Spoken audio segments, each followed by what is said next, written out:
Bona tarda a tothom. Aquesta és la darrera taula per animar-vos a dir-vos que estem millor aquí que no fent caravana a la ronda.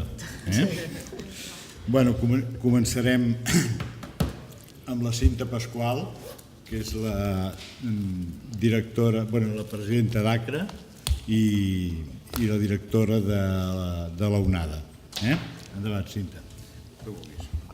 La meva idea era fer-vos una reflexió d'una mica quina és la visió del món de la gestió de residències geriàtriques. Com deia el Xavier, soc la presidenta d'ACRA, que és una patronal que tenim 40.000 places de residència a Catalunya.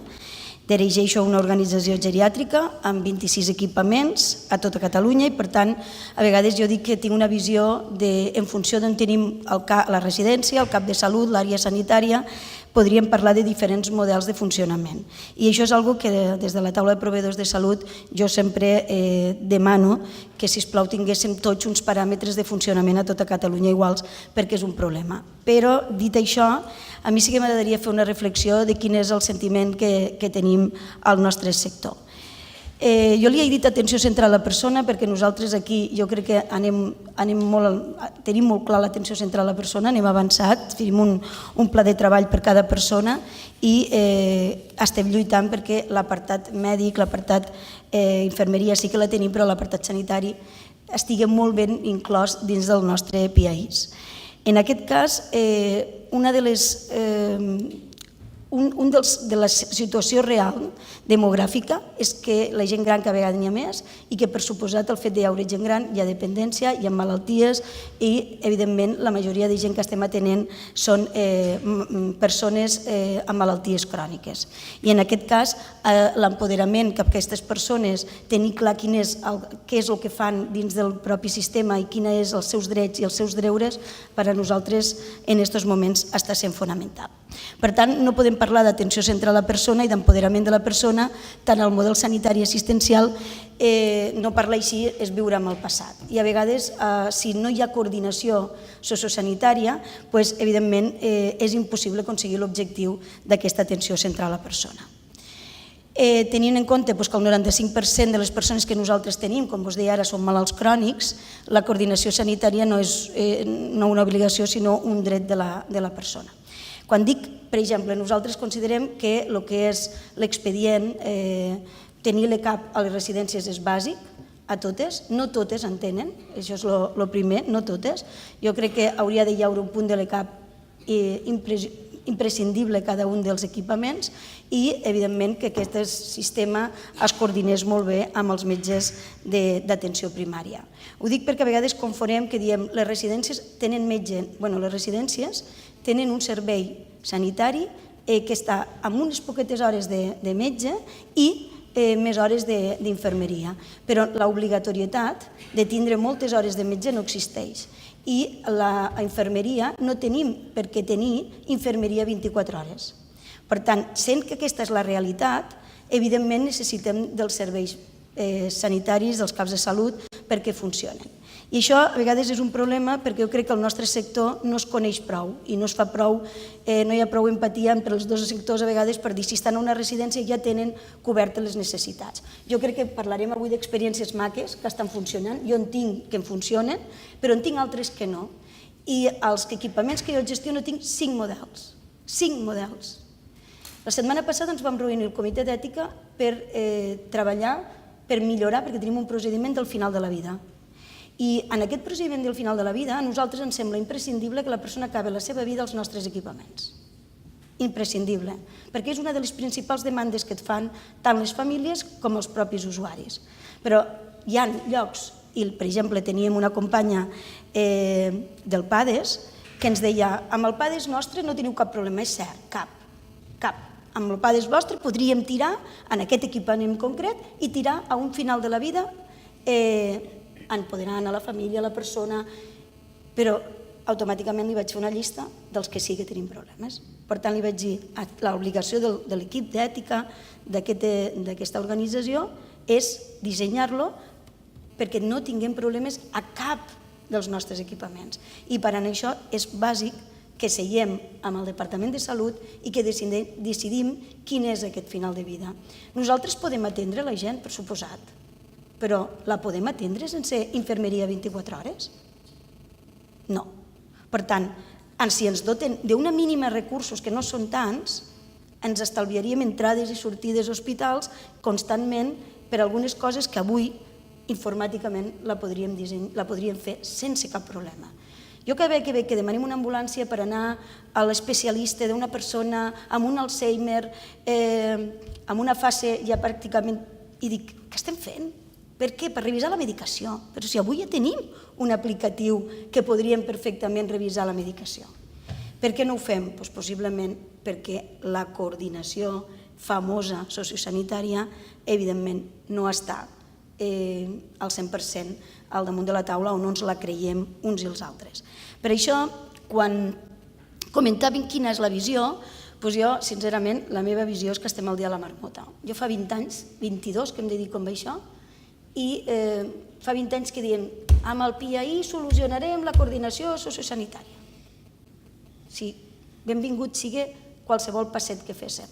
Però la realitat és que fa 22 anys i hem avançat en algunes coses, sí, hem avançat, però no per a garantitzar aquesta atenció central a la persona, aquest empoderament i sobretot aquest suport. Si des d'un sector i l'altre existigués el coneixement més del...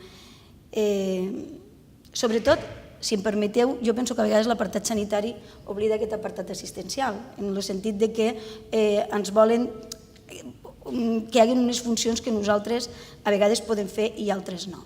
Però sí que penso que el camí és el que vos deia, dissenyar un model amb menys, no tants recursos com podem arribar a imaginar, perquè nosaltres estéssim dotat de més equips, és a dir, que l'àrea sanitària fos molt més potent per poder. I aquest dia de la marmota, on constantment parlem del mateix i constantment, evidentment hem de fer un passet més. Jo fa un mes, us vull explicar una experiència, des de la taula de proveïdors de salut, el que formo part, em van dir, Cinta, vine que tenim una novetat i ja veràs com ara sí. Van treure un iPad i em geolocalitzen totes les residències de Catalunya. Fantàstic, estem geolocalitzades. I ara què? Està molt bé que com a mínim tothom pogués clicar, sapigués quin servei té, però ara el que hem de fer és veure aquestes residències geriàtriques, d'on depenen, quin és el servei que tindrem. Vos he dit un mes, possiblement, la veritat és que passen les coses tan ràpid, possiblement fa molt més d'aquesta reunió. Però per aconseguir aquesta geolocalització no cal esperar 20 anys, vull dir, això és realment fàcil. El que fa falta, evidentment, és continguts. I aquí és on realment jo crec que els passos seran més difícils per una qüestió molt senzilla, perquè això falta dotar de pressupost per tenir més persones treballant, més equips sanitaris. I això és un tema molt important. I després perquè també hi ha un tema que jo no el vull deixar d'anomenar, que crec que és bàsic. El conveni col·lectiu d'un sector de l'altre té una diferència per una mateixa infermera del 35%. Per tant, jo dic que la infermera que vol treballar a les residències li hauríem de posar un monument a la residència, perquè evidentment nosaltres ni tenim els recursos per poder pagar més, que ho fem, però no mai arribarem al que es paga. Per tant, podria ser una bona forma que aquest equip sanitari depengués dels caps de salut o depengués, podria ser. N'hi ha moltes, nosaltres hem escrit, i que és molt interessant, tot un plantejament de com hauríem de treballar, però aquest seria una solució molt bona perquè realment puguem millorar. I aquí estem, donant-li voltes a com realment podria funcionar. Jo arribo a la conclusió que nosaltres atenem a persones amb malalties cròniques, a persones que són realment molt importants la seva part assistencial. Crec que és bàsica la part assistencial perquè ha arribat un moment que l'únic que li podem proporcionar és un final de vida i una qualitat de vida. Penseu que fa 10 anys una persona tenia una mitjana des de 7 anys a una residència. Avui no arriba a 2. I amb l'eliminació del grau 1 i que cada vegada entren menys i es dona prioritat al grau 3, estem calculant que en els propers 5 anys arribarem a un any. Aquest any l'apartat sanitari ha de ser molt intensiu, però intensiu per anar i vindre dels hospitals d'urgència, no, intensiu per a garantitzar un final de vida que estigui basat en aquesta atenció central a la persona. I jo a vegades dic que, no sé, suposo que el sector nostre, jo a vegades sento que som invisibles. I deu ser perquè les persones que tenem a aquesta societat tan revolucionada i amb tanta velocitat possiblement també ho són. Jo només, la meva idea avui era fer-vos una reflexió de lo important que és aquestes 65.000 places de residència que tenim a Catalunya, amb aquell alt creixement que tenim, si no treballem coordinats, si no realment es doten de recursos, tindrem un problema greu, no només a l'apartat social, sinó també a l'apartat sanitari. Per tant, allò que a vegades diem hem de començar a treballar, jo crec que ara ja és de veritat d'urgència. Nosaltres hem començat a demanar aquesta visibilitat, empoderant, posant definitivament a la persona al centre del sistema i demanem prevenció, demanem més coordinació, treballar per projectes comunitaris, per plataformes de servei, és a dir, amb la quantitat de persones grans amb necessitats, hi ha un dels projectes que estem portant a terme i és que hem d'enlentir el procés d'institucionalització de les persones. Les persones han de poder romandre a casa el màxim temps possible. Primer, perquè és el que volen. Segon, perquè el cost que això comporta, tal com ve el creixement demogràfic, no el podrem suportar. I jo crec que, a més, si treballem coordinadament, estar a casa amb serveis sanitaris i socials ben coordinats millorarà tremendament la qualitat de vida de les famílies i de la persona. Fixeu-vos, jo recordo un viatge de missions empresarials que hem fet tot el món, a Berlín, que s'anava al domicili de la persona, es portava el telèfon i entrava una persona a entregar una barra de pa i a dir bon dia. En base del que veia, si veia que la medicació no se l'havia pres, si veia que aquesta persona simplement tocava una tecla i anava una persona del CAP o una persona de la plataforma de serveis o de la residència. A mi això em va semblar coordinació. Qui realment podia fer que anés una persona o l'altra, tant des de l'apartat sanitari com de l'apartat social? Aquells professionals que formaven part d'un equip multidisciplinar i que, per suposat, veien que es podia activar una alarma i que, per tant, necessitava un altre tipus de serveis. Aquestes són una mica el que nosaltres proposem. No estem davant d'una època de canvis, sinó estem davant d'un canvi d'època real, on empoderar les persones usuàries dels serveis o els pacients, dit des d'un costat o l'altre, és tremendament bàsic. Jo simplement vos animaria a que conegueu més aquests, és a dir, segur que treballeu en recursos i els conegueu, però hi ha molts i molta gent, tant de l'apartat sanitari com de la ciutadania en general, que a vegades hi ha un cert desconeixement i això comporta uns estereotips cap a un sector que cada cop està més professionalitzat i que cada cop, evidentment, amb els recursos existents està fent una feina molt bona.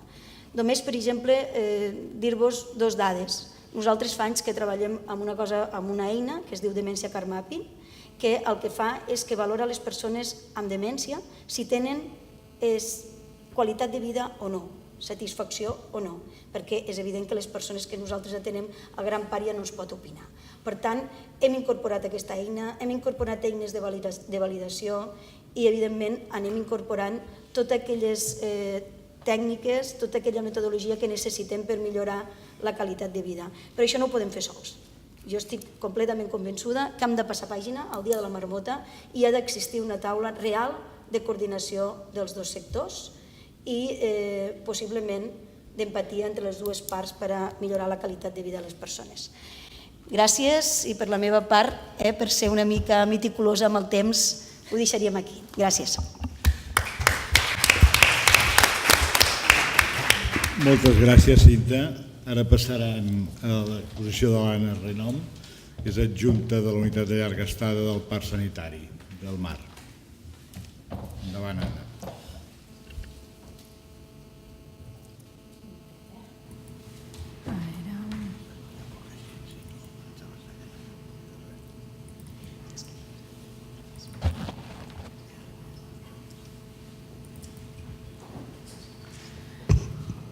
Hola, sí? Se sent bé?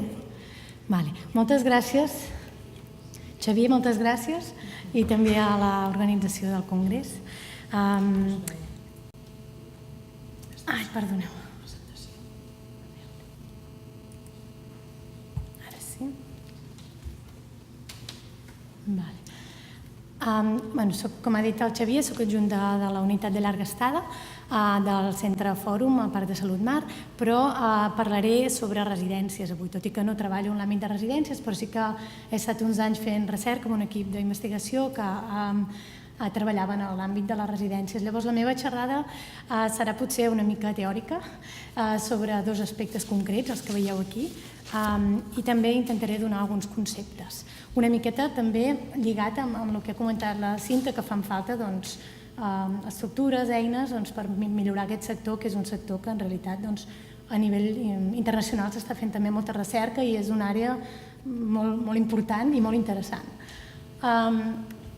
I a més, com a Junta de la Llarga Estada, hi ha moltes coses de decisions complicades que també són paral·leles entre aquest tipus d'unitat i les residències.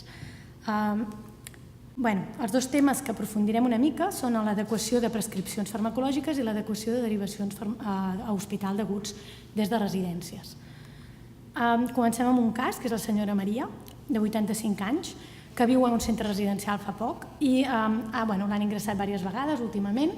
Té una filla i uns nets que l'estimen molt, estan molt per ella, i al llarg de tot aquest d'ingressos i el seu procés actualment té un Bartel de 0, és totalment dependent, està enllitada i té diverses síndromes geriàtriques, té disfàgia, constipació, desnutrició, demència i incontinència.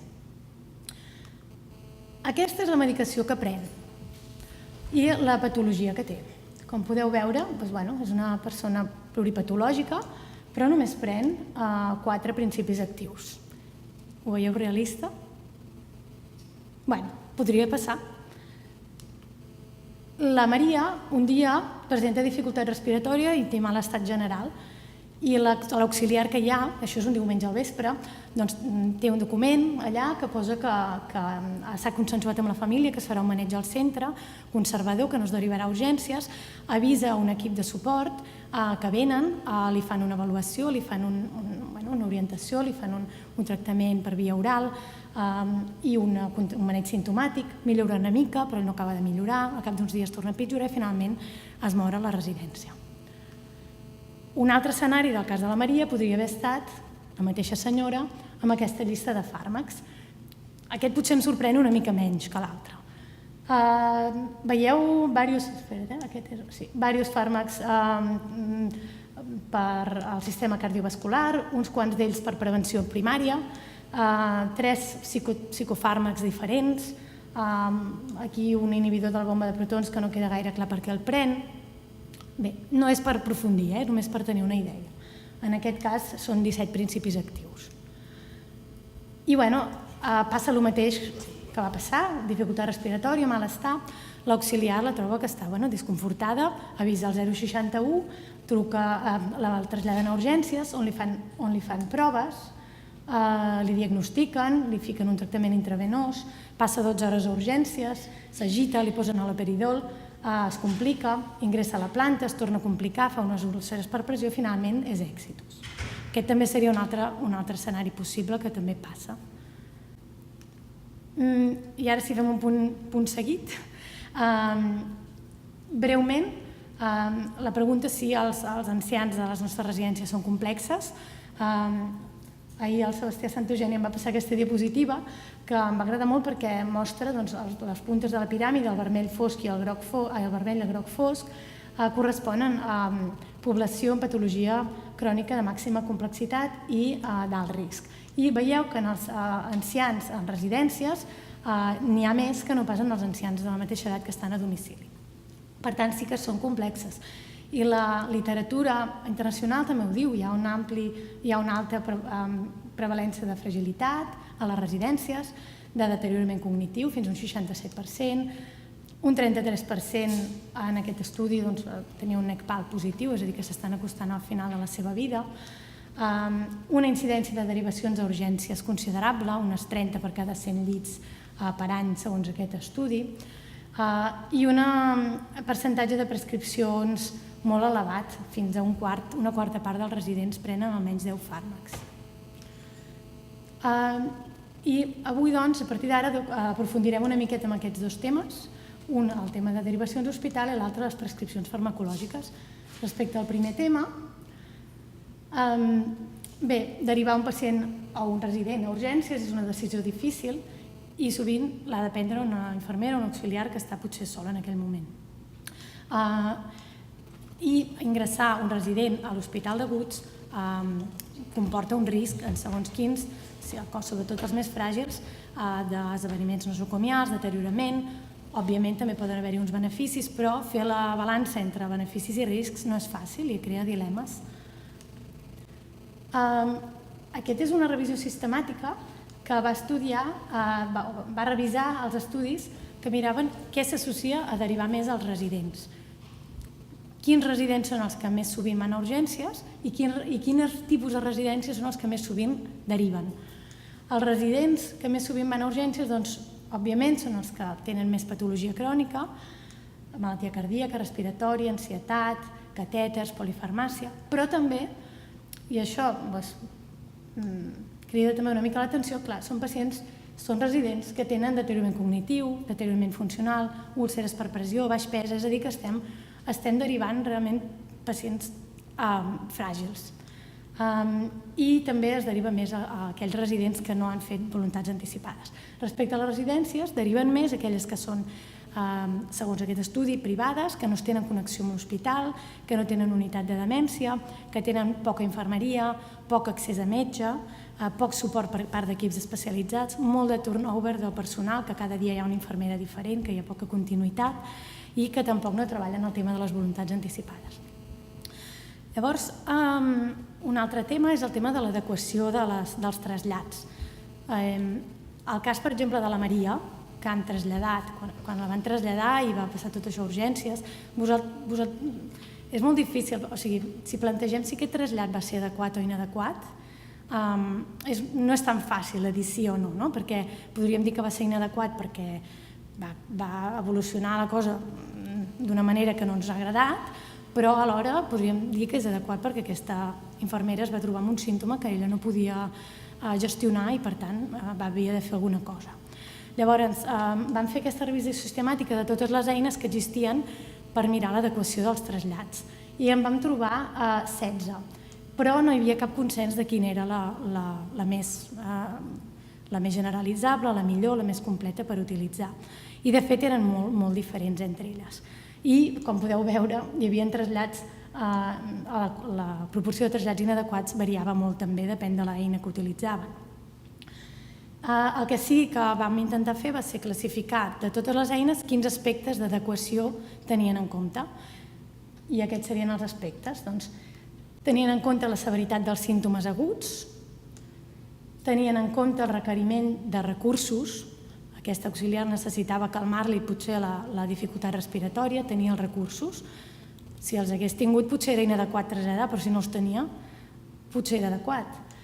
Absència de dependència avançada o situació final de vida, si no és així potser podem considerar adequat. Si és un final de vida, podem considerar inadequat. I l'existència d'un pla d'atenció individualitzat que decideixi si es farà o no una derivació, és a dir, la planificació, que això moltes vegades és absent i, per tant, podríem considerar que molts trasllats poden ser inadequats perquè no s'ha fet cap planificació. Igualment, també, les eines tenien en compte el desig de la família, que això també és una cosa, i del pacient, que pot indicar adequació al fet que s'hagi considerat amb temps suficient els seus desitjos. Això és una mica de reflexió, és una mica de rotllo, però bueno. Aquest és un article de revisió també sobre les intervencions que ja s'han dissenyat i estudiat a nivell internacional per disminuir les derivacions aguts en residències. Hi ha diverses intervencions, algunes consisteixen en posar guies de pràctica a les residències, a implementar-les, altres de fer uns programes d'educació a les infermeres, d'altres d'un programa de vacunació contra la grip. Hi ha efectes positius d'aquestes intervencions, però la qualitat dels estudis encara és baixa. I aquesta revisió era del 2014, però una mica més recents hi ha més estudis i segurament me'n descuido alguns, perdoneu si algun en coneixeu més i no hi és, però bueno, aquests són els que he trobat que són una intervenció als Estats Units que es diu Interact, que és una intervenció complexa que no només fa un aspecte, per exemple, educació a la infermera, sinó també fan implementar unes guies, fer una planificació de l'atenció, és tota una intervenció complexa, i una altra que és similar de Nova Zelanda. I aquests dos estudis han tingut ja els resultats no tan bons com els que esperaven. És a dir, que encara aquestes intervencions s'estan acabant de perfilar. No van trobar una disminució de les derivacions a urgències, però en canvi potser sí del temps d'estada, alguns aspectes milloraven però no tant com esperaven. Si tornem a Catalunya, bé, també hi ha notícies esperançadores. Tenim equips que estan començant a pujar a les residències, com els equips EAR, tenim el PADES, tenim en projecte que els sistemes informàtics de les residències aniran cap a uniformitzar-se en el futur. Hi ha projectes de recerca que estan començant sobre aquesta àrea o inclús que ja s'estan fent, però encara ens queda feina per fer. Hi ha recursos limitats per la complexitat dels pacients. Això és el que comentava la Cinta. Encara s'utilitzen poc les voluntats anticipades i encara hi ha molta variabilitat, depèn dels centres. Potser en un centre passarà a l'escenari 1 i en un altre centre passarà a l'escenari 2. I per tant està el tema aquest en construcció. Respecte al següent tema, que és l'adequació de les prescripcions, doncs aquí seré més breu.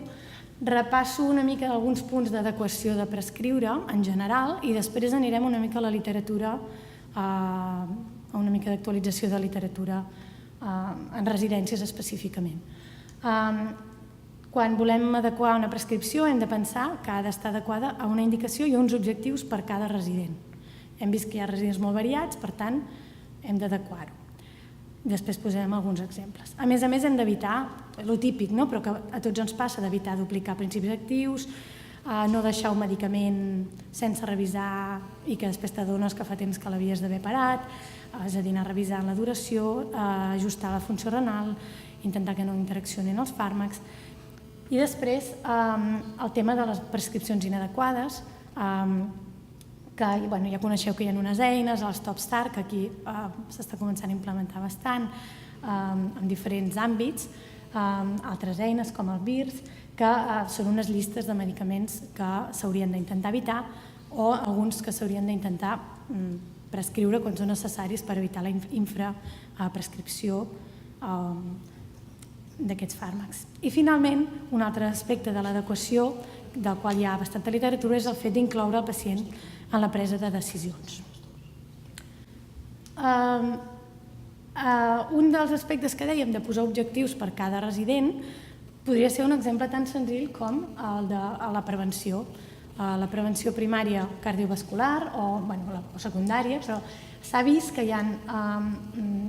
s'utilitzen molt els fàrmacs preventius en final de vida en residències. Aquests dos articles bàsicament parlen d'això. Això són només apunts, perquè no tenim temps d'entrar en detall, però el tema aquest dels fàrmacs cardiovasculars. Hauríem de mirar, primer revisar si tenim un objectiu de prevenció o no. El tema dels objectius tensionals. Una persona que ha sigut hipertensa tota la vida, en quins objectius tensionals la volem tractar i amb quins fàrmacs. Aquest estudi, que també era un estudi específic de residències, m'ensenyava que aquells residents en els quals es ficaven objectius tensionals bastant estrictes i amb 2 fàrmacs morien més que aquells en els quals els objectius no eren tan estrictes i es feien servir menys fàrmacs. El tema de les prescripcions inadequades, de les llistes que dèiem, doncs això és una revisió sistemàtica, que la deixo aquí per si a algú li interessa fer un cop d'ull, d'estudis específics de residència que avaluaven la inadequació de prescripció a nivell internacional. Hi ha molts estudis i utilitzen una varietat d'eines. Similar a lo dels trasllats, també hi ha un rang ampli d'inadequació de prescripcions a nivell internacional, però que sí coincideixen molts dels estudis és amb el tema de les benzodiazepines, que s'utilitzen molt, i les benzodiazepines, concretament les que estan en les llistes PIM. però que són totes, de fet, els antihistamínics, els inhibidors de la bomba de protons, sense indicació clara, i l'àcid acetilsalicílic. A més, us deixo altres referències perquè li interessi, el tema dels fàrmacs amb efectes anticolinèrgics, el tema d'utilitzar diversos fàrmacs psicotròpics a la vegada, com era el cas de la Maria, que en tenia 3. El tema de...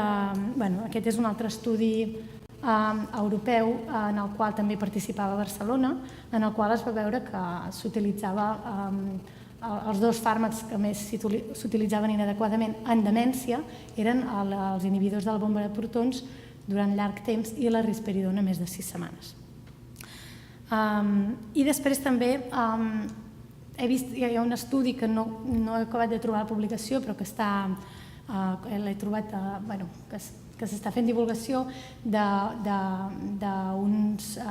equip de farmacèutics i atenció primària de Catalunya que han analitzat les prescripcions inadequades a 24 residències, crec que eren, d'aquí de Catalunya, i trobaven que almenys el 60% dels residents prenien alguna prescripció inadequada, incloent fàrmacs de les llistes PIM, però també fàrmacs sense complir uns objectius realistes per aquell resident. Això són intervencions que estan ara, com podeu veure, en protocols d'estudi i molt recents, l'any 2017, l'any 2016, l'any 2015. Aquest és una intervenció complexa per residències, aquest és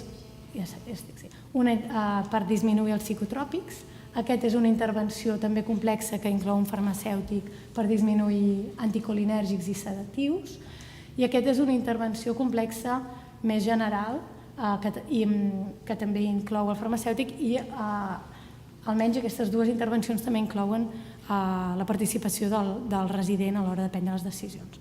És una mica per saber que estiguem al tanto dels resultats. També, això volia mencionar-ho perquè sé que hi ha una intervenció també centrada en la persona que s'ha dissenyat des de Vic, que no l'he trobat aplicada a les residències, però m'agradava mencionar-la perquè estava en aquesta línia. I finalment, comentar que hi ha uns missatges optimistes de l'adequació de prescripció, que és que hi ha eines, hi ha intervencions, hi ha guies, hi ha evidència, i algunes barreres, que és que encara ens falta coneixement, ens falta temps, encara tenim por a certs canvis, que també el sistema teòricament va cap a un sistema que ens ajudarà, perquè els sistemes informàtics seran més comuns i els equips de suport també podran fer intervencions en la polifarmàcia. I també el que passa és que encara hi ha diferències entre sistemes i això encara no està del tot lligat. I finalment, l'avantatge que les residències és un lloc on hi ha temps i per tant hauria de ser un entorn engrescador per fer aquest tipus d'intervencions, i a més els residents estan d'acord amb ser de prescrit, segons diu la literatura, tot i que encara ens falta una mica coordinar-nos, no tots, però sí que aquest estudi, si el voleu mirar, posa que si l'explica, si és fet d'una certa manera, que li expliquin els riscs, els beneficis, el seu metge de referència o el seu equip, doncs estan disposats a provar-ho. La majoria, o uns quants. I llavors encara ens falta també el repte de coordinar-nos entre professionals, perquè a vegades els farmacèutics s'ho miren d'una manera, els metges d'una altra, la infermeria d'una altra, els residents d'una altra, i ens hem d'acabar de coordinar, i aquest article també és interessant. Per tant, en aquest aspecte diríem que estem potser en reformes, no tant en construcció, perquè ja tenim més eines, ja tenim més coses en marxa, però encara s'estan reformant. Moltes gràcies. Moltes gràcies, Anna. I ara la darrera, la Rosa Maria Planeses, que és la directora tècnica dels EARS. D'entrada, mentre es posa la presentació, agrair a l'organització del Congrés la possibilitat d'explicar què és l'EAR, què fem des dels equips d'atenció a les residències, a tu, Xavi, per convidar-nos a la taula també, i explicar que aquest és el model EAR, el model d'atenció a les residències, el de Mútua, amb el que nosaltres hem desenvolupat. Us explicarem una mica la història.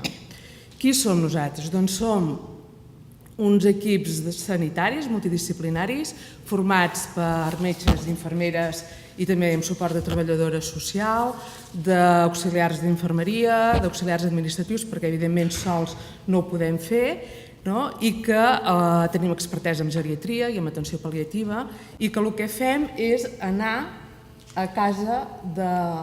m'he equivocat ja, no em sent bé. Quin és el de tirar enrere?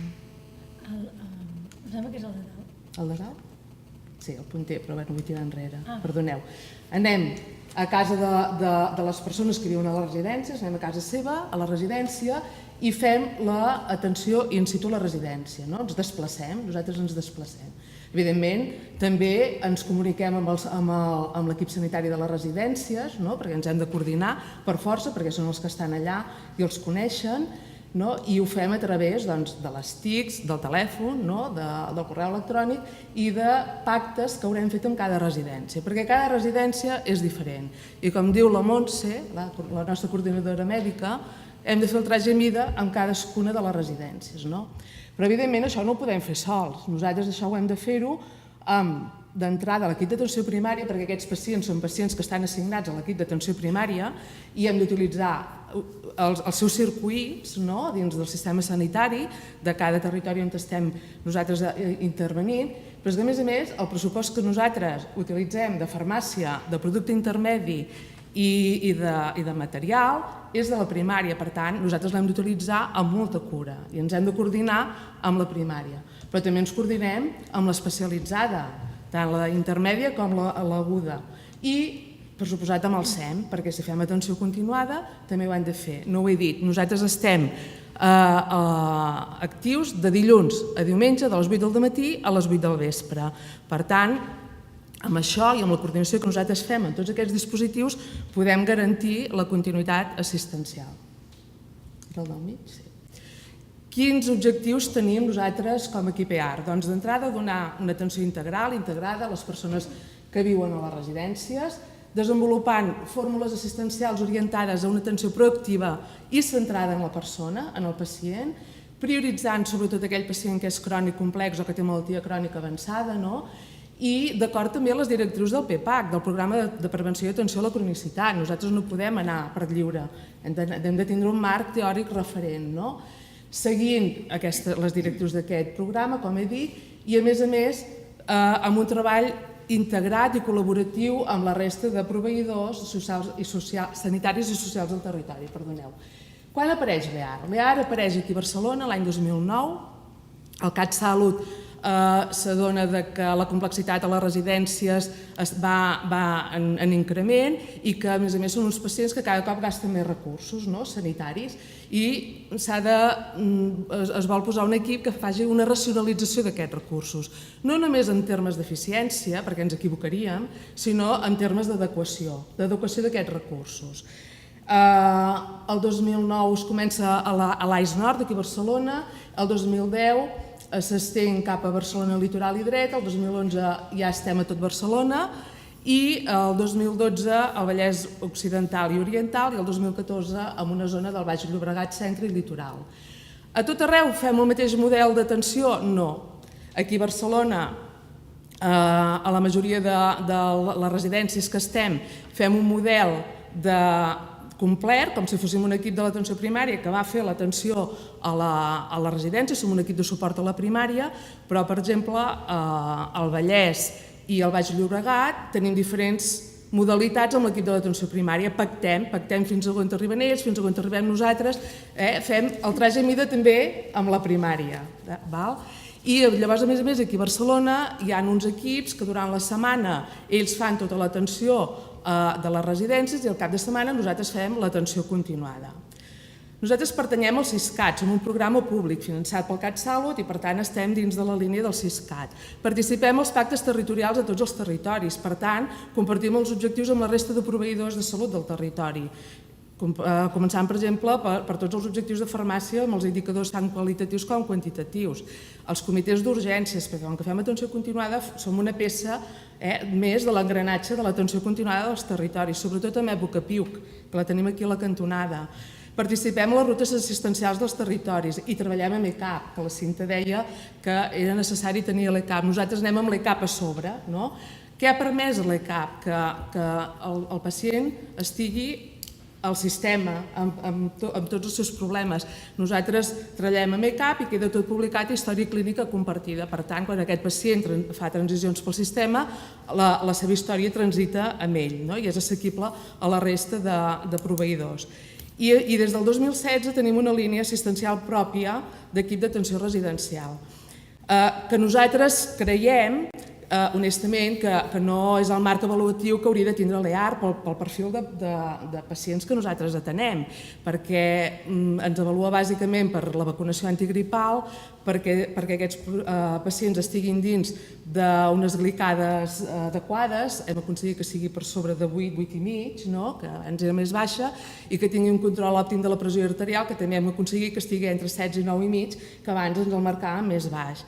Però creiem que no és el que nosaltres bàsicament fem a les residències, perquè tenim, ja ho veureu, un percentatge important de pacients MACA o pacients crònics complexos que requereixen altres coses. Hem de desaprendre per aprendre a fer altres coses.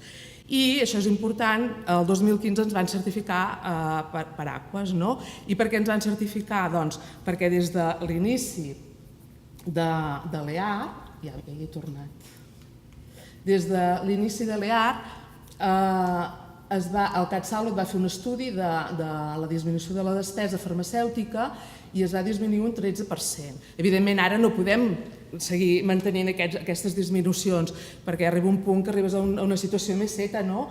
Però en el seu moment va ser així.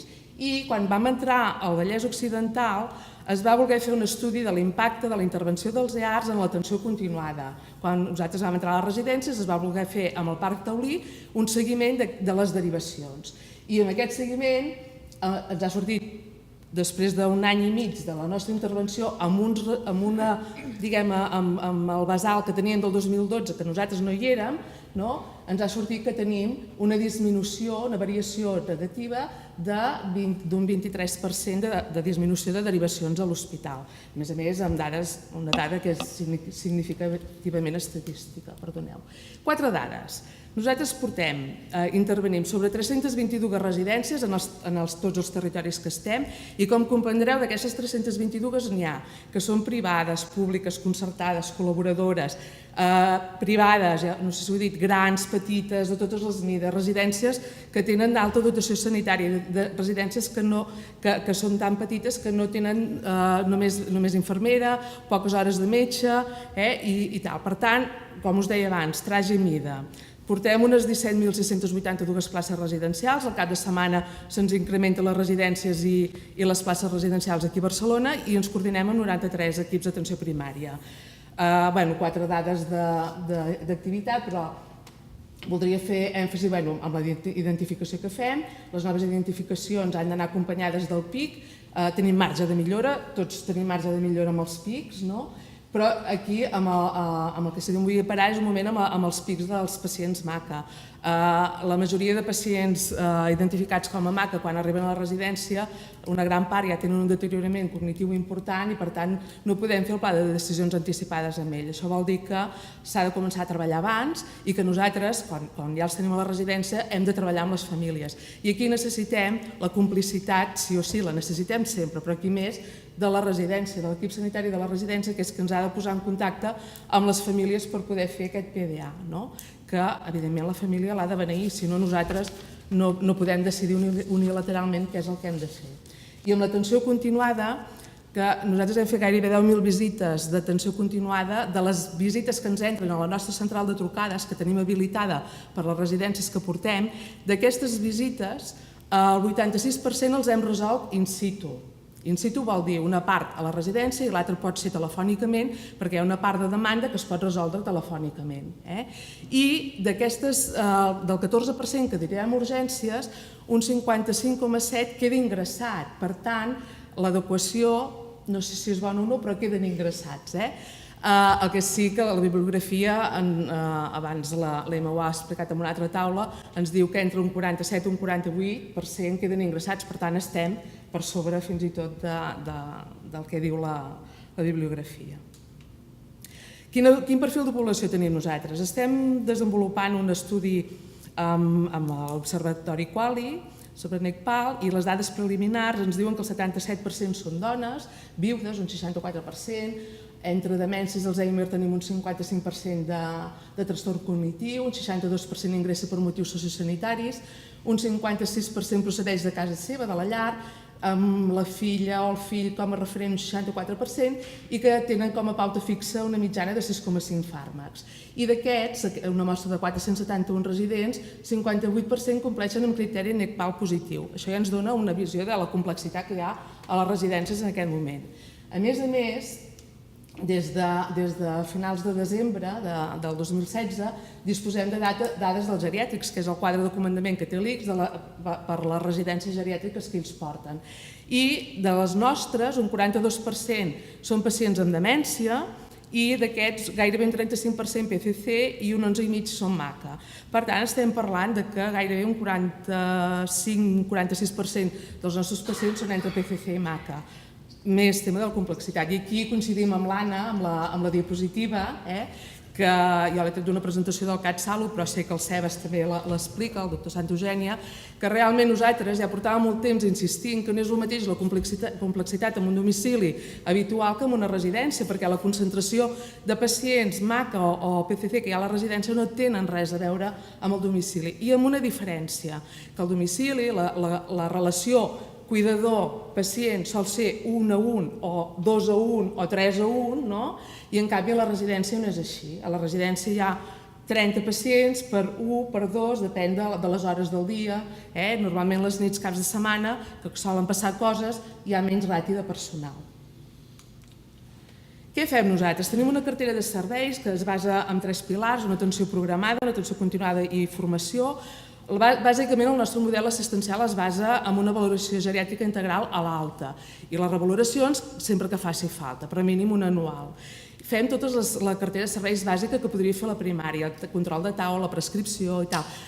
Fer un èmfasi a la prescripció amb la recepta electrònica a les residències és un drama.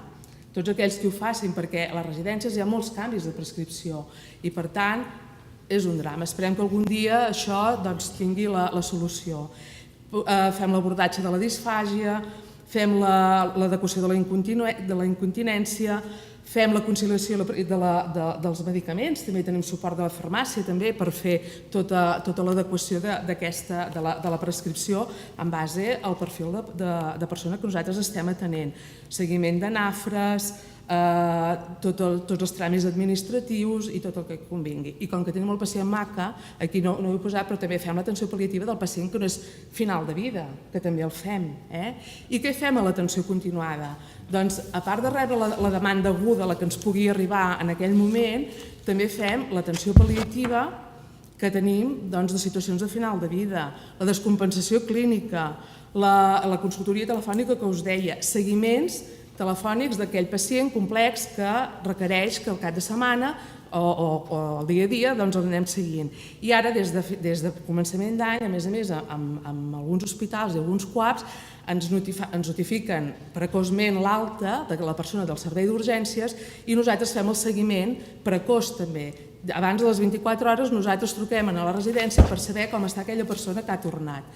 A vegades farà falta que hi anem, a vegades no farà falta, dependrà del criteri clínic, no? Però, com a mínim, facilitem el drenatge dels serveis d'urgències o podem facilitar que es buidin habitacions de dalt, d'aguts o de comba, que poden anar a la residència i facilitar l'ingrés cap a dalt a planta, no? I, a més, dins de l'orquestra horària ens coordinem amb els diferents dispositius que hi ha d'atenció alternatiu al servei d'urgències. Pot ser el PADES de continuïtat, pot ser un CUAP, pot ser un ESIC, el que sigui. I per què posem la part de formació? Perquè nosaltres creiem que si amb aquells processos que són més importants en l'atenció continuada, en el nostre dia a dia, formem sobretot en els gerocultors, però en la resta de professionals de la residència que ens ho demanen, també ens faciliten la feina. Treballem coordinadament i potser podem pal·liar algunes de les descompensacions que hi ha o algunes de derivacions o pors que hi puguin haver. Què treballem, bàsicament? Treballem l'adequació d'absorbents, perquè és bàsic que la persona porti l'absorbent que li toca per el seu tipus d'incontinència. Primers auxilis, perquè pot haver-hi una caiguda del que sigui, i abans no arribem nosaltres, s'ha d'intervenir. Les cures pal·liatives, l'atenció pal·liativa. Nosaltres hi ha residències cada cop més que estan disposades a entomar l'atenció pal·liativa, la Cinta ho deia abans, la gent vol morir a la residència, doncs perquè pugui morir a la residència ens hem de posar tots, nosaltres hi hem d'anar, però la residència també hi ha de posar de la seva part. Ens havíem trobat en algunes residències que hi havia pors, hi havia moltes pors d'iniciar un tractament pal·liatiu, ja no tant per la part més clínica que nosaltres puguem, sinó per mites, tabús, de si aquesta persona l'estàs deixant morir de set, l'estàs deixant morir de gana, que no fa res, no? Una mica desmuntar tots aquests tabús i aquestes pors, no? I l'abordatge de la disfàgia. Avui ha sortit bastants cops el tema de la disfàgia, és un problema important a les residències, nosaltres ho podem fer in situ, no? I llavors, a més, treballem el pla de decisions anticipades amb les residències i, per exemple, aquest any hem fet la primera jornada monogràfica de l'EAR amb aquest tema concret del PDA. M'he oblidat una part de la nostra cartera de serveis de l'atenció programada, que és la valoració in situ dels pacients que prenen tractament, que fan tractament per les demències. Nosaltres anem in situ, fem la valoració i com que tenim metges geriatres poden fer reautoritzar o estopar, si s'ha d'estopar el tractament, o treure, si porta més d'un medicament o el que sigui. Amb això tenim fet un seguiment i al Vallès Oriental i en un semestre de 105 casos, quan vam fer la revaloració en van poder estopar 59 que no els hi tocava i per tant també té la seva part d'adequació i d'eficiència pel sistema, però el més bo és que evitem que aquest pacient hagi de fer transicions pel sistema, però no només el pacient, la seva família. Ja acabo ja. I tot això són els programes de qualitat que ja els he explicat i a més fem recerques sempre que tenim la possibilitat. I aquesta atenció integrada amb qui la fem? Doncs com que ja us he dit que no la podíem fer sola, doncs mira, d'entrada la fem amb els equips d'atenció primària, vull dir, ens necessitem, no podem fer-ho sols, però ho fem amb els ADOs o amb l'hospitalització a domicili. Per exemple, amb l'ADO d'aquí de 2 de maig, que és amb qui hem treballat més, en un any van fer 34 casos conjunts, no són pocs a la residència. A més, ens coordinem i a vegades ells comencen un procediment, nosaltres l'acabem o el contrari, no? Amb subaguts, amb el PADES de continuïtat, sabeu que aquí a Barcelona hi ha el PADES de nit i de caps de setmana, des d'aquells hi portem 72 casos compartits, que també és important perquè hem evitat que aquestes persones acabin anant a l'hospital amb la seva situació de final de vida. Amb altres PADES de territori, amb el PADES de psicogeriatria, hi ha llocs on no hi ha un PADES de continuïtat però hi ha equips 7x24, el CVH, el mateix CUAP que fa seguiments de pacient crònic complex o pal·liatiu, els ESICs, els hospitals de dia, amb el SEM, amb les urgències d'hospitals d'aguts, però també amb l'equip sanitari de la residència, no ens ho podem descuidar, i hem de comptar amb ells. Sense l'equip sanitari de la residència nosaltres ho tindríem molt més difícil, i per tant hi hem de parlar i ens hem de comunicar. I això ho fem a través de rutes, de la coordinació, de pactes. Hem picat molta pedra per poder anar fent aquesta coordinació amb els diferents dispositius. Tenim limitacions? Sí que en tenim. Normatives. La pròpia normativa a vegades de les residències ens limita perquè, com deia ella, no han de tindre infermeria 24 hores, no han de tindre oxigen. Aquest dematí el doctor Mascaró deia que tenir oxigen era com la hipoteca, no?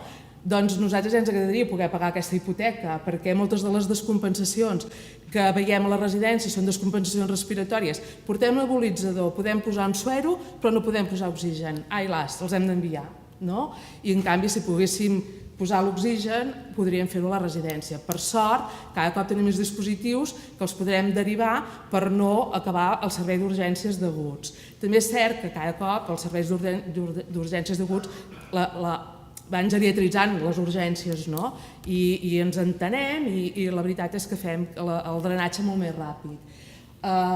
I a vegades la pròpia complexitat del problema fa que no puguem nosaltres atendre tots els problemes a la pròpia residència i els haguem de derivar. Hi ha un nou context per l'atenció residencial, suposo que tots heu sentit a parlar del Pla NUC, del Pla Nacional d'Urgències, té una línia específica d'atenció a les residències, nosaltres hi som i per tant nosaltres ens apodera dins de l'atenció continuada i a més ens permet anar establint més circuits i contactes i coordinacions amb la resta de dispositius. Si passa per una atenció de mitjana complexitat, d'atendre més la descompensació, doncs aquí és on estem i fent atenció pal·liativa. Aquí nosaltres l'EAR va evolucionant també a mesura que va evolucionant també el context que ens trobem. I hi ha l'ENAPIS també, suposo que heu sentit a parlar, de l'Estratègia Nacional d'Atenció Primària, on diu que l'eix vertebrador de l'atenció a les residències és l'atenció primària. I ens col·loca l'EAR, em sembla que és aquí, no ho veig gaire, l'EAR com un dispositiu d'atenció a la cronicitat, que és el que nosaltres ens considerem, un dispositiu d'atenció a la cronicitat. I en aquest marc, probablement nosaltres haurem de tendir a fer una atenció de més especialització, atenció a la descompensació, l'atenció pal·liativa, la continuada, per suposat, i aquesta formació que nosaltres creiem que és bàsica, no deixar de fer-la per poder anar millorant la qualitat assistencial, garantint la seguretat i la continuïtat assistencial de les persones que atenem. També és important, i això només esmentar, que nosaltres ens hem d'anar integrant funcionalment amb les UFIs de geriatria dels hospitals. Hi ha llocs ja on participem a les seves sessions clíniques, ens donem a conèixer, compartim casos, i això és important i és bo perquè ens coneixen, compten amb nosaltres, però nosaltres també comptem amb ells. I per últim, com diu el proverbi africà, si vols anar ràpid, ves sol, però si vols arribar lluny, ves acompanyat. I jo crec que així és com hem d'anar tots, acompanyats els uns dels altres. Moltes gràcies.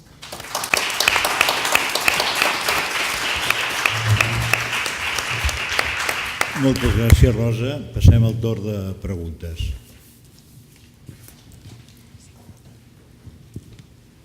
Sí, bona tarda.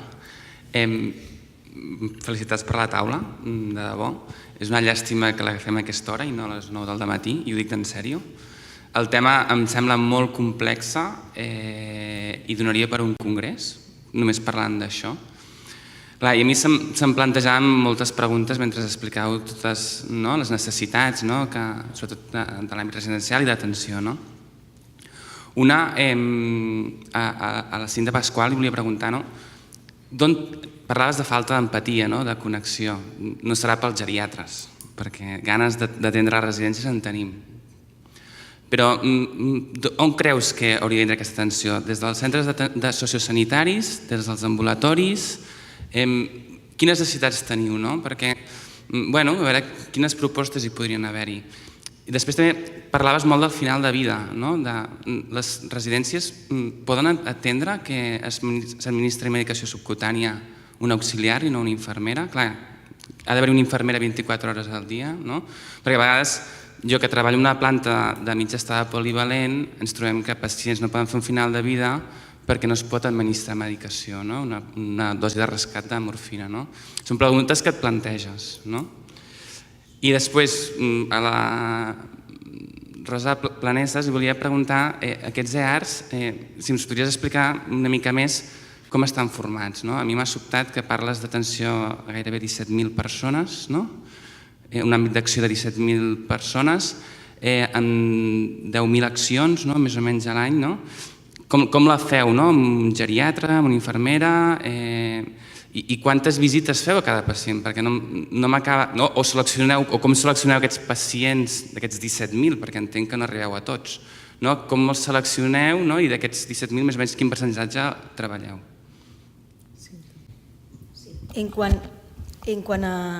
al tema, jo primer volia clarificar que moltes vegades s'està parlant que no totes les residències. El rati a Catalunya és el mateix per tothom. Va entre un 52 i un 56%, és a dir, cada 100 persones ateses, 56 professionals. A tot arreu, i això està inspeccionat i per tant tothom els compleix. Pot ser que algun tinguem més, però això és el mínim. Per tant, és evident que hi ha més intensitat en algunes franges, com és aixecades, gitades i a l'hora de dinar, i per tant menys en altres franges com és el torn de nit. Però Quan parlem, jo diria que no hi ha diferents ratis en funció de si és privat, públic o concertat, és el mateix. El que passa, sí que és cert que hi ha diferents metodologies com a totes les cases, és a dir, hi ha gent que té més una disciplina que una altra. Dit això, quan diem si podem o no, és a dir, subcutani, l'auxiliar de geriatria pot. Després hi haurà la paritària amb temes més aviat de convenis col·lectius, que tenim guerres sindicals per a això, però el que és subcutani es podria fer.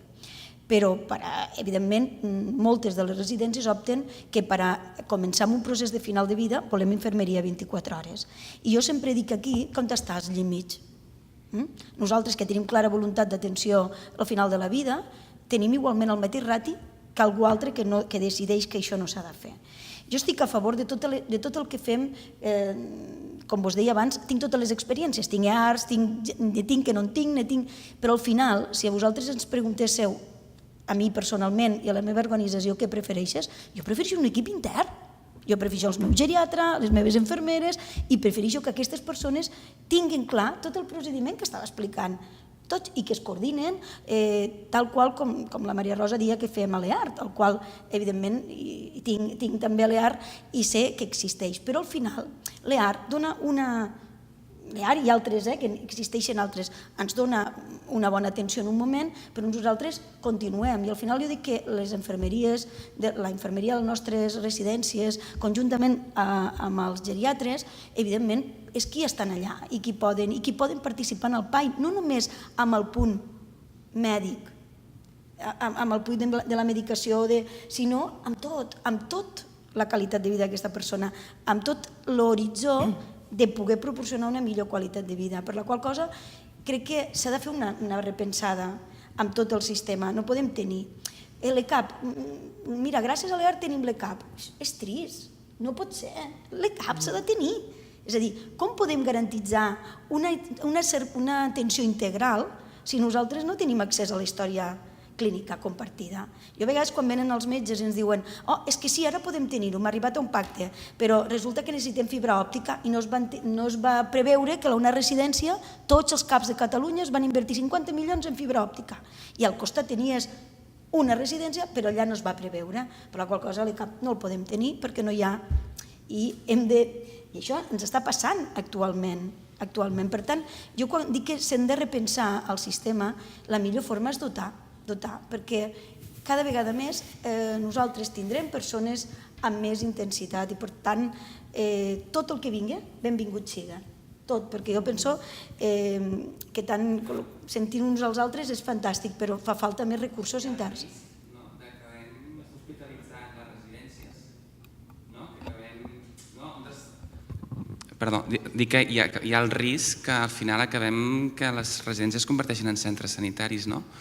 S'ha de pensar molt bé, no, també això, penso, perquè jo el que veig és que també, per exemple, les unitats de llarga estada s'han anat reduint els llits i s'han anat ingressant els pacients en l'àmbit residencial, pacients molt complexes en molts d'ells perquè s'ha decidit així, no? I després entenc que a vegades les residències es vegin desbordades per aquests pacients complexes, i fas la reflexió, és que acabarem medicalitzant, potser en un extrem, en totes les residències hi haurà oxigen, podrem, no sé, acabant convertint-les en unitats de llarga estada, de pacients crònics complexes que tenen moltes descompensacions. No és la reflexió que em faig, eh? Sí, per una vista, i jo us convido a visitar-ne, estem fent exactament el contrari. És a dir, les residències han fet una acció els últims 10 anys a no semblar hospitals. Semblaven més fa 10 anys que ara. El que sí que hem de fer és tenir la unitat de demències ben diferenciada, la unitat de trastorns de conducta ben diferenciada, evidentment unitats que sí que no estaria mal tenir totes una planta en oxigen per a aquelles persones que es descompensen. Això no vol dir que siguéssim més sanitaris, al contrari, vol dir que ens adaptaríem més per donar més qualitat de vida. Al final una persona amb demència no et cal, n'hi haurà que sí, n'hi haurà que no, però que sí que has de fer és, evidentment, tenir aquesta unitat, relacionar-te més amb l'entorn, buscar... Jo crec que la tendència és exactament el contrari, més ACP, més atenció centrada a la persona, més eines que no vagin tant a la part sanitària, que sí que la necessitem també. Un dels estudis que he presentat jo em sembla que eren a la part de prescripció, bueno, ara no recordo quin era, em sembla que era d'Austràlia i plantejaven allà que tenien 3 o 4 tipus de residències. Un tipus per a les persones menys complexes, un tipus per a les persones, em sembla que un era per a les persones menys complexes sense demència, un altre era per a les demències menys complexes i llavors un model que aquell tipus de residències sí que tenia connexió amb hospital i més recursos sanitaris pels trastorns de conducta i pels crònics complexes. Però bueno, no sé si aquest model, tampoc sé l'evidència d'aquest model perquè no l'he revisada. De totes maneres, jo crec que més enllà de quedar-se amb el de tenir l'oxigen a la residència, jo crec que és dir, el que podem fer en un domicili, perquè l'atenció primària al domicili pot acabar tenint una persona amb l'oxigen i tal, i que la residència, que ja es fa, però que ho puguem fer de forma una mica més àgil, que sigui més senzill. És aquest el kit, perquè puguis estalviar de fer una transició que no caldria, però bàsicament és aquí. Tampoc crec que s'acabi fent un hospital, perquè és que no és aquest l'objectiu. L'objectiu és que tot allò que faries al domicili ho puguis fer a la residència, però el que no, en el recurs que toca i allà on toca. Em demanaves com estem configurats nosaltres. Nosaltres tenim equips que són d'un metge i 2 infermeres. Aquest metge pot ser geriatre, no tenim tots els metges geriatres, no, però n'hi ha metges de família, hi ha internistes i hi ha metges, la majoria d'ells o tenen formació amb geriatria, el màster de geriatria o d'atenció pal·liativa, i ara estem incorporant cada cop més professionals també amb expertesa en emergències, perquè la descompensació és contínua i hem d'anar-hi. Quan nosaltres anem amb uns ratis, depèn del territori i del model que tenim nosaltres desenvolupat a cada territori, podem anar amb uns ratis d'entre 600 usuaris per metge per equip, diguem, o fins a 800-900. És un rati que segurament és just, perquè, com us deia, la complexitat, sobretot si tenim en compte aquella diàpoca que hem compartit l'Anna i jo, del vèrtex de la piràmide de Kaiser, que hi ha, estem parlant d'un 14, no, un 15, un 14 i un 30 i pico, tota aquesta població la tenem, i per tant els ratis segurament són justos, però és que fins a dia d'avui ningú s'ha plantejat quin és el rati que ha de ser adequat d'aquests equips. Si tenim un 50% NECPAL positiu, són... En un territori, però són molts, clar. 800 per metge. Perquè això era de l'estudi. Però de moment el model que hi ha és aquest, i aquest és el nostre model, nosaltres estem configurats així. I com ens organitzem? Doncs infermeria, com que tenim més infermeria que metges, són els que setmanalment o quinzenalment, depenent de la residència, van a la residència i fan d'ulls del metge. El metge hi va amb una freqüència més àmplia, però evidentment nosaltres estem en contacte sempre amb les residències. El telèfon, el correu, el call center. Vull dir, una cosa és la programada, que tu et puguis programar aquestes visites, però és que entremig de la programada segur que hi has anat 3 cops per una atenció aguda.